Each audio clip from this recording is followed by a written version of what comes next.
us. Again, I'm John Casey, and I am a pulmonary and critical care specialist at Vanderbilt University Medical Center. And today we're going to tell you the results of the BOUGIE or stylet in patients undergoing intubation emergently, the BOUGIE trial, which was conducted by the Pragmatic Critical Care Research Group. We have no disclosures or conflicts of interest relevant to this talk. So why are we talking about emergency airway management? Well, it's extremely common. In the US alone, 1.6 million patients are intubated each year. And despite the frequency of the procedure, complications occur frequently. Severe hypoxemia occurs in 25% of patients, cardiovascular collapse occurs in 20%, and cardiac arrest occurs in 4% of ICU intubations. Further, failure to intubate on the first attempt occurs in up to 20% of intubations in the ED and ICU and is associated with these severe complications. Further, the manner in which emergency airway management is conducted varies significantly between different providers, different specialties, and different regions. Shown here are two of the devices commonly used to facilitate tracheal intubation. On the left is the BOUGIE device, and on the right is an endotracheal tube with a stylet. When performing intubation with an endotracheal tube with stylet, a malleable metal rod is placed inside the endotracheal tube. The endotracheal tube with stylet is then placed into the airway, with the stylet being removed after tube placement. When performing intubation with a BOUGIE, this long, thin plastic rod is placed directly into the trachea, and the endotracheal tube is then passed over the BOUGIE, and then the BOUGIE is then removed, the so-called Seldinger technique. Historically, most emergency tracheal intubations in the United States have been performed using an endotracheal tube with stylet, and the BOUGIE has been reserved for cases of anticipated difficulty or following a first attempt failure. As evidence of this, in a large registry of intubations performed in US emergency departments, use of a BOUGIE on the first attempt was reported in only 3% of intubations. However, several recent observational studies have suggested that routine use of a BOUGIE on the first attempt might increase the incidence of a successful intubation. Only one prior trial has compared use of a BOUGIE and a stylet during emergency tracheal intubation. This trial was the BOUGIE use in emergency airway management, the BEAM trial. The BEAM trial was conducted by Brian Driver and Matthew Precker, shown here at right. It was a single center trial conducted in the Hennepin County Medical Center Emergency Department from 2016 to 2017. It randomized patients to use of a BOUGIE or use of a stylet on the first attempt at intubation. The primary outcome was intubation on the first attempt, and data was collected by an independent observer.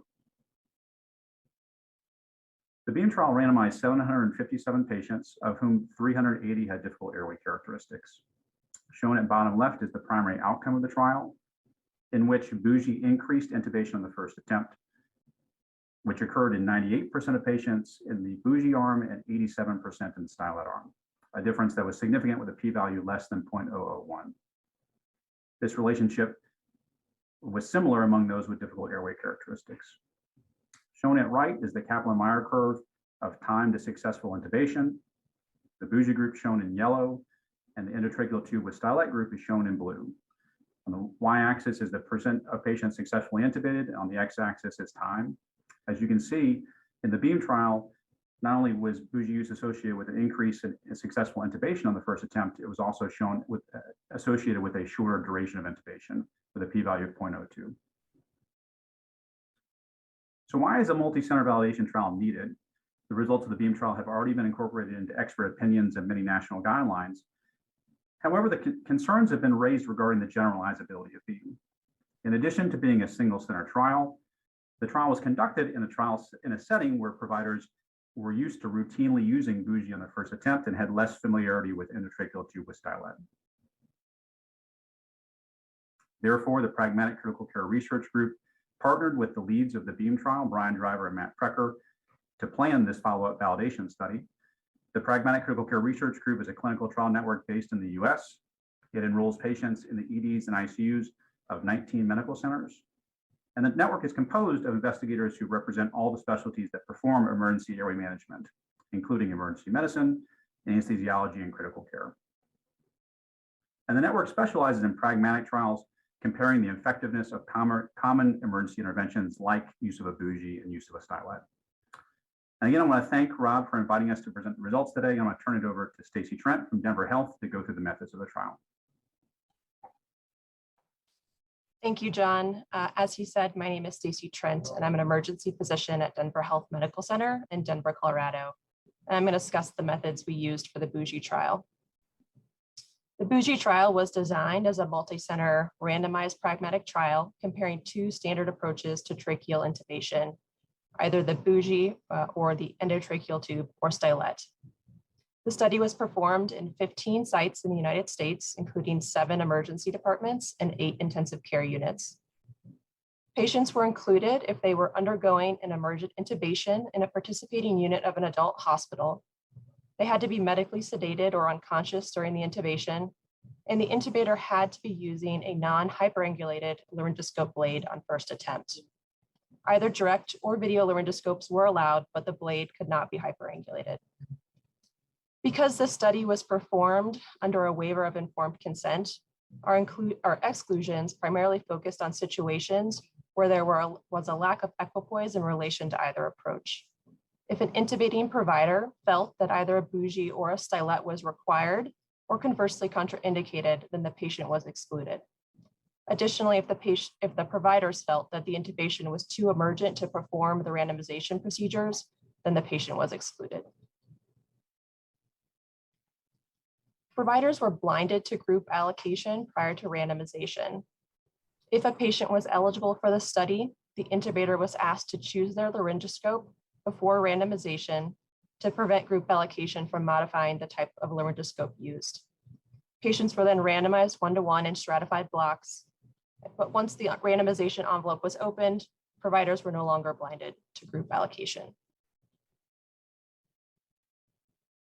Data collection occurred in 3 steps. First, during intubation, a trained independent observer collected data on vital signs, as well as the number of attempts at intubation. Immediately after intubation, the intubator documented the characteristics of the intubation, as well as their prior experience with intubation, as well as with use of the BOUGIE. And lastly, research personnel collected data on clinical outcomes as they became available during hospitalization or at time of discharge. Our primary outcome was successful intubation on first attempt. In an intubation where a stylet was used first, this meant that the laryngoscope blade entered the mouth once, followed by a single insertion of an endotracheal tube loaded with a stylet. If an intubation occurred with the BOUGIE first, this similarly meant that the laryngoscope blade entered the mouth once, followed by a single insertion of a BOUGIE and a single insertion of an endotracheal tube over that BOUGIE. Our sole pre-specified secondary outcome was incidence of severe hypoxemia, defined as an oxygen saturation less than 80% between the time of induction and 2 minutes after intubation. This study was powered to find a 6% absolute difference between the BOUGIE and stylet groups, assuming an 84% first attempt success in the stylet group. Using these assumptions, we calculated that we would need 1,050 patients to find the 6% absolute difference, and we plan to enroll just over 1,100 patients to account for potential missing data. We performed an intention to treat analysis for the primary outcome and calculated an absolute risk difference between the 2 approaches. In addition, we analyzed the primary outcome using a generalized linear mixed effect model to account for correlation within study sites and to adjust for potential confounders between groups. I'm going to pass it over to Dr. Brian Driver, the lead author on this study from Hennepin County Medical Center, who will present our results. Thank you, Stacy. As Stacy mentioned, my name is Brian Driver. I'm one of the lead investigators for the BOUGIE trial, which commenced in April 2019 and concluded in February 2021. There was a pause between March and August of 2020 due to the COVID-19 pandemic. In this trial, we screened 1,558 patients in the 15 participating units. We excluded 81 patients, most commonly with 77 patients being excluded because the operator preferred to use a hyperangulated laryngoscope. We additionally excluded 371 patients, most of whom were excluded because they met one or more exclusion criterion. 282 underwent intubation too urgently to complete trial procedures. And of note, 29 patients were excluded because the operator preferred to use a bougie or stylet. This left a randomized cohort of 1,106 patients. After we excluded 2 patients in each group because they were discovered to be prisoners after enrollment, this left 556 patients in the bougie group and 546 patients in the stylet group. This table shows some patient characteristics for both groups. The median age was similar in both groups at 58 years. The body mass index was again similar between groups, 26 and 27. You can see the indications for intubation shown there. A little bit more than 60% of intubations occurred in the emergency department, with the remainder occurring in the intensive care unit. And slightly more than 40% of patients had one or more difficult airway characteristics, which included obesity, cervical immobilization, body fluids in the mouth, which obscured the glottic view, and facial trauma. Because the effect of the bougie or stylet might depend on the operator or details of the intubation procedure, we collected detailed data on these, and some key variables are shown here. So the median number of prior intubations for operators in the trial was 60 in both groups, and the median number of prior intubations using a bougie was 10. As you can see, a little bit more than 60% of patients in both groups were intubated by a resident physician, with most of the remainder being intubated by a fellow physician. The vast majority of patients received both a sedative and neuromuscular blocking agent before intubation, and a Macintosh-shaped video laryngoscope was used in about 3/4 of patients in both groups, with most of the remainder being intubated with direct laryngoscope. Shown here is the receipt of the trial interventions, showing high protocol compliance in both groups. 98.6% of patients in the bougie group received a bougie on the first attempt, and 97.3% of patients in the stylet group received a stylet on the first attempt. Crossovers were uncommon, and there were 8 patients who received neither device in the first attempt and were intubated on second or subsequent attempts. So in this trial that lasted about 2 years, enrolled a little over 1,100 patients with the primary outcome of successful intubation on the first attempt, defined as a single insertion of the blade and single insertion of the device. The primary outcome occurred in 447 patients in the bougie group, which is 80.4%, and 453 patients in the stylet group, which is 83.0%. This corresponds to an absolute risk difference of -2.6%, with a 95% confidence interval that spans 0 and a non-significant p-value.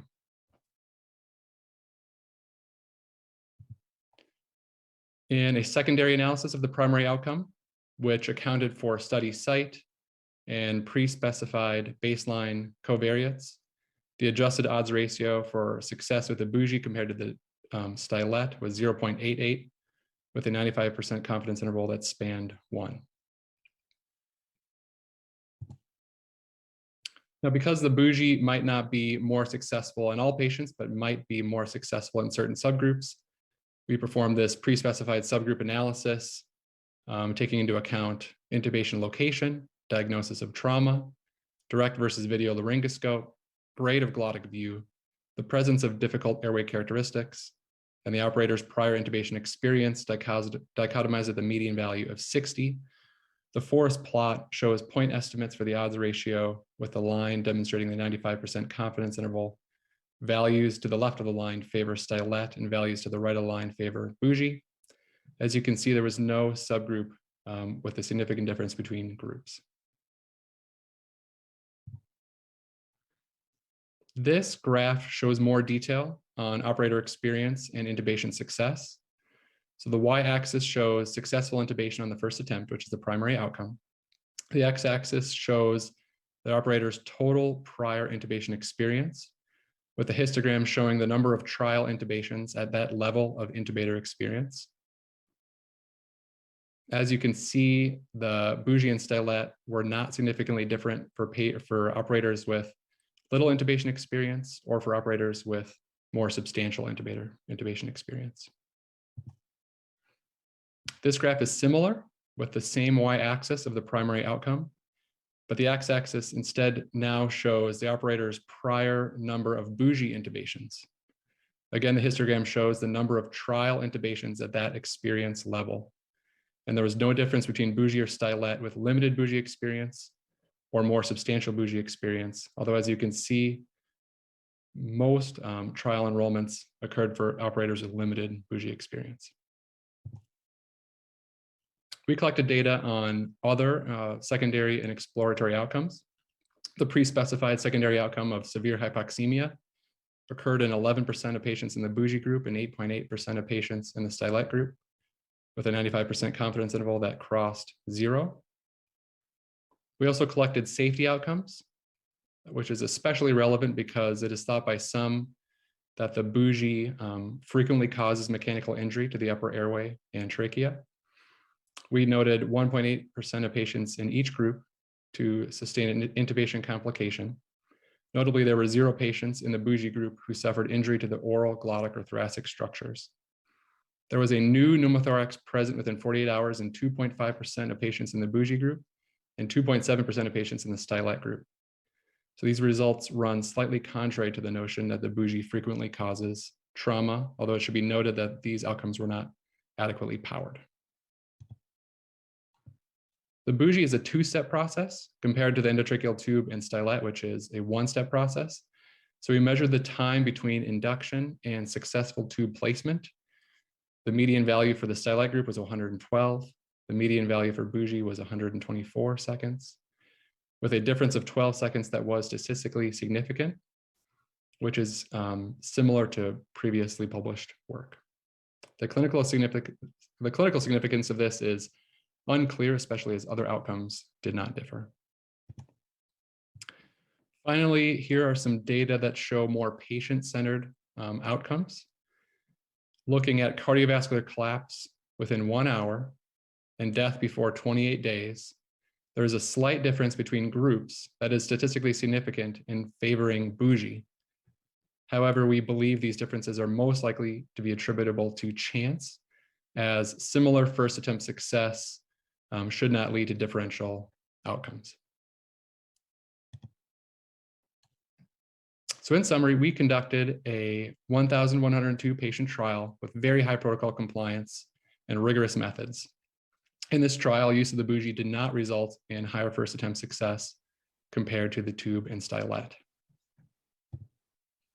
This trial has some great strengths, including its multi-center conduct, high quality randomization concealment, collection of trial endpoints by independent observers, and high rates of protocol compliance with no loss to follow-up for the primary outcome.